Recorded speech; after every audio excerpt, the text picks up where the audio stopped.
Of neutralisation in everyday life. Everyday life में इन सब का इस्तेमाल, न्यूट्रलाइजेशन किस तरह से की जाती है, इन सब का असर कैसे ख़त्म किया जाता है। इंडाइजेशंस में क्या होता है, बदहज़मी वगैरह में, ओवर ईटिंग या और ईट और the wrong kind of food, गलत किस्म का खाना खाने से कॉज इंडिजेशंस, आपके अंदर बदहज़मी हो जाती है। The stomach produce too much hydrochloric acid, आपके जिस्म में बहुत ज़्यादा हाइड्रोक्लोरिक एसिड प्रोड्यूस हो जाता है जो कि एसिडिटी प्रोड्यूस कर देता है। Drinking a solution of a baking soda, baking soda का सोल्यूशन जो कि अल्कली है, इसका यूज़ जो है वो टेकिंग आपका जो है वो ये जो डाइजेस्टिव सिस्टम है उसको ठीक कर देता है, बदहज़मी के निज़ाम को ठीक करता है। इंडाइजेशन जो है वो टैबलेट्स खाई जाती हैं या न्यूट्रलाइज जो कि आपके एसिड के असर को ख़त्म करती है। टूथ डिके मतलब कि दांत का वगैरह का ख़राब हो जाना, गल जाना। टू मच शुगर और acid is in our food cause tooth decay, ज़्यादा खुराक में आप अगर चीनी बहुत ज़्यादा बच्चे खाते हैं तो वो जो है वो दांतों को ख़राब कर देती है। मीठी चीज़ें, टॉफ़ीज़, चीनी है और जेलीज़ वगैरह बच्चे खाते हैं और दांतों की सफाई सही से नहीं करते तो वो फिर दांतों में कीड़ा पैदा कर देते हैं जिससे आपके दांत जो है वो ख़राब हो जाते हैं। तो दांतों के ऊपर जो लगा हुआ जो प्लैक होता है वो जमना शुरू हो जाता है, ये जरासीम वाला मैल हो जाए, कुचैल होता है जो आपके दांतों पे जमने लगता है और ये एसिडिक होता है, नुकसानदेह होता है, तेज़ाबियत पैदा करता है, इसकी वजह से आपके दांत जो है वो ख़राब होने लगते हैं। तो टूथपेस्ट जो है वो इसको अल्कलाइन का काम करता है जो कि इस इफ़ेक्ट को, एसिडिक इफ़ेक्ट को जो है वो ख़त्म कर देता है। एंड दस हेल्प प्रिवेंट टूथ डिके, जिससे वो आपके दांतों के गलने से महफूज रखता है और बचाता है आपके दांतों को। इंसेक्ट बाइट्स, किसी कीड़े मकोड़े का काट जाना।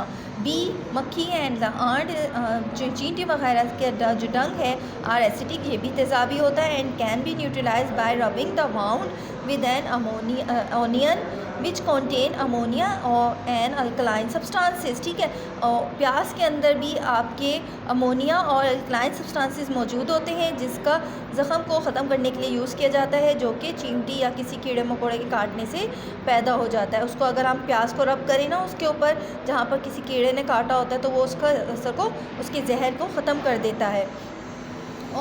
और विद द बेकिंग सोडा, या फिर बेकिंग सोडा भी यूज़ किया जाता है। Wasp stings are alkaline and can be neutralise by rubbing the wound with the vinegar when which is acidic. ठीक है, जो कि आपका एसिडिक होता है। किसी भी कोई भी कीड़ा, ये भी वैसे भी कीड़े की किस्म है।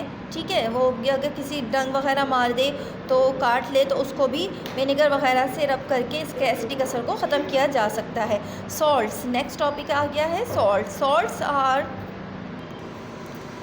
Salts are a group of a chemical substance. Salt जो है वो केमिकल सब्सटेंस का एक ग्रुप है that have the same property, जिसकी भी यही सारे खुसूसियात होती हैं। दे आर मोस्टली सॉलिड्स, ये ज़्यादातर सॉलिड्स होते हैं। ठीक है, ठोस होते हैं। Nearly all salts are soluble in water, और ये आसानी से पानी में हल हो जाते हैं। Copper sulphate, sodium chloride and ammonium nitrate are the example of salts.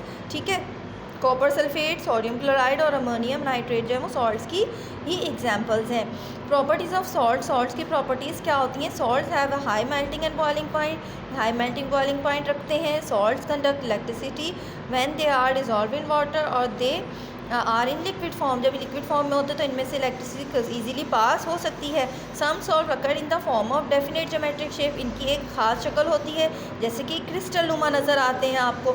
Many salt such as sodium chloride and magnesium sulphate occur naturally and can be mined from the earth. ठीक है, ये आपकी नमक की कान में मौजूद होते हैं और ये आपको ईजीली कुदरती तौर पर पाए जाते हैं हमारी ज़मीन पर। Some salts are made in factories, कुछ जो है वो फैक्ट्रीज़ में तैयार किए जाते हैं। Fertiliser such as ammonium nitrate are produced on a large scale, खाद वगैरह के लिए अमोनियम नाइट्रेट को फैक्ट्रीज़ में बनाया जाता है ताकि खाद के तौर पर उसका इस्तेमाल किया जा सके। Property preparation of salt, salt को प्रिपेयर किस तरह से किया जाता है। Salt can be made by the following method, salts को इन तरीक़ों से प्रिपेयर किया जाता है। फैक्ट्रीज़ में आप सोच रहे हैं ना किस तरह से किया जाता है, तो इन तरीक़ों से उसको प्रिपेयर किया जाता है। Reaction of the dilute acid and a metal. ठीक है, डाइल्यूट एसिड को जैसे मतलब कि एसिड की थोड़ी सी जो है वो बहुत ज़्यादा जब एसिडिक होता है तो उसको कम करने के लिए उसकी एसिडिटी को पानी में शामिल किया जाता है ताकि वो एसिडिक ज़्यादा नुकसानदेह ना हो, और फिर उसको किसी मेटल के साथ शामिल करके तो सॉल्ट प्रोड्यूस कर लिया जाता है। जैसे जिंक मेटल है, डाइल्यूट सल्फ्यूरिक एसिड ले लिया जिसमें पानी मिला हुआ है और जिंक सल्फेट, तो हाइड्रोजन गैस प्रोड्यूस हो गया, साथ आपके सॉल्ट बन जाएगा। इसी तरह reaction of acid and a metal oxide और एसिड का रिएक्शन करवाया जाएगा जिसमें कॉपर ऑक्साइड लिया गया मेटल ऑक्साइड के तौर पर और डाइल्यूट सल्फ्यूरिक एसिड जो है वो उसमें शामिल किया गया, तो कॉपर सल्फेट और पानी जो है वो आपके पास आ गया। कॉपर सल्फेट जो है वो नमक है। नेक्स्ट है आपका reaction of an acid and alkali neutralisation reaction. ये न्यूट्रलाइजेशन रिएक्शन है जो कि किसी भी चीज़ के काम को बेअसर कर देता है। सोडियम हाइड्रोक्साइड अल्कली है, डाइल्यूट हाइड्रोक्लोरिक एसिड है, ठीक है, तो सोडियम क्लोराइड बना देगा जो कि नुकसानदेह नहीं होगा। ये रिएक्शन जो है वो नुकसानदेह नहीं है, पानी बन जाएगा।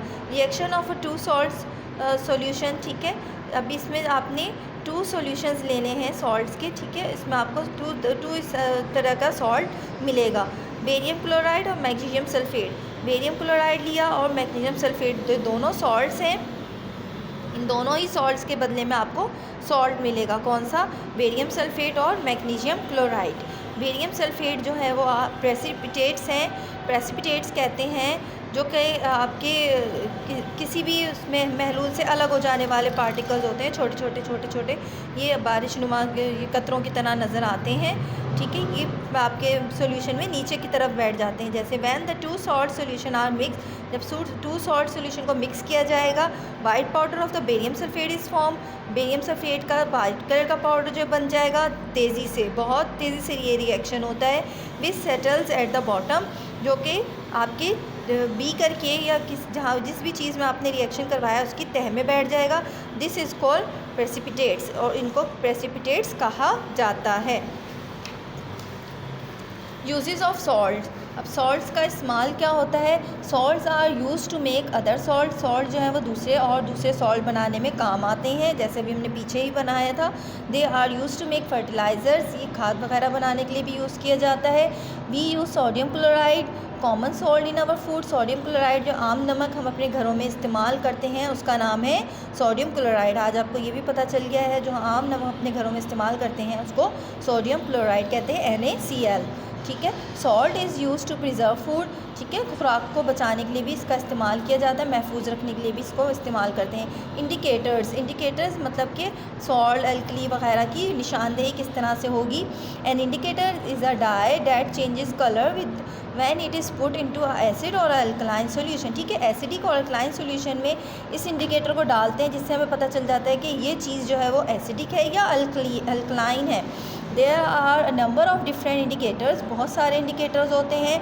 Many of them are made from plant extract, ठीक है, कुछ जो है वो पौधों के बाकियात वगैरह से बनाए जाते हैं, पौधों से हासिल होते हैं। लिटमस, सबसे पहला इंडिकेटर है litmus. Litmus is an indicator made from lichen, ये जड़ी बूटी है, लिकेन से बनाई जाती है। It is neutral water, it is मतलब ये पानी ही होता है और ये पर्पल कलर का मौजूद होता है, पानी के अंदर जो इसका कलर पर्पल रहता है। It turns red when acid is added to it, जब इसको एसिड में शामिल किया जाता है तो ये रेड कलर का हो जाता है, ठीक है। When it put in alkali solution, तो ये ब्लू कलर का शो होता है, वैसे इसका कलर पर्पल होता है जब, लेकिन इसको एसिड में डाला जाए तो ये रेड हो जाता है, और जब इसको अल्कली में डाला जाए तो ये ब्लू में चेंज हो जाता है। यूनिवर्सल इंडिकेटर, जो कुदरती तौर पर कायनात में इंडिकेटर मौजूद हैं, is a mixture of a several indicator, तो बहुत सारे इंडिकेटर्स का मिक्सचर होता है। It give a different colour at each pH number, हर pH नंबर पर इसका डिफरेंट ही कलर मौजूद होता है। Indicator can be use in solution और as a paper soaked in the solution and then dries, ठीक है, इसको पेपर सॉक में भी सोल्यूशन में यूज़ किया जाता है और फिर ये बाद में सूख जाता है। pH पेपर, ठीक है, pH paper is a special kind of paper, ये एक ख़ास किस्म का पेपर होता है। pH पेपर आपने पीछे भी अभी पढ़ा है प्रॉपर्टीज़ वगैरह में। तो pH पेपर जो है वो एक ख़ास किस्म का पेपर होता है which is coated with a chemical substance से बना हुआ होता है। इट इज़ लाइट ग्रीन ये लाइट ग्रीन कलर का होता है इन एसिड सॉल्यूशन में और पोर्ड ऑन टू इट, और जब इसको किया जाए और it colour changes from green to yellow, तो इसका कलर ग्रीन से येलो में चेंज हो जाता है, and then red depending on how strong acid is, और फिर ये आहिस्ता आहिस्ता रेड चेंज हो जाता है, जबकि एसिड जितना ताकतवर होगा, जितना स्ट्रॉन्ग होगा, उतना ही इसका कलर चेंज होते होते रेड हो जाएगा। पहले वो येलो में चेंज होगा और फिर वो रेड में चेंज हो जाएगा। If an alkaline solution is poured, अगर इसको अल्कलाइन सॉल्यूशन में डाला जाए, it colour changes from green to blue, तो ग्रीन से ब्लू में चेंज हो जाएगा और फिर आहिस्ता आहिस्ता पर्पल हो जाएगा। Then depending on how strong alkali is, ये इस पर डिपेंड करता है कि अल्कली कितनी स्ट्रॉन्ग है। The table shown as indicator, आपको इंडिकेटर्स दिए गए हैं, ये कलर एसिड में इनका चेंज किस तरह से होता है और सॉलिड में किस तरीके से चेंज होता है। देखिए लिटमस रेड से ब्लू, और फेनोल्फथलीन कलरलेस होती है एसिड में और एल्कली में पिंक होती है। मिथाइल ऑरेंज होता है और अल्कली में येलो होता है। बायोमिथाइल और जो होता है ब्लू होता है, येलो होता है, और उसमें अल्कली में ये ब्लू ही रहता है। यहाँ आपका चैप्टर ख़त्म हो गया है। Thank you students.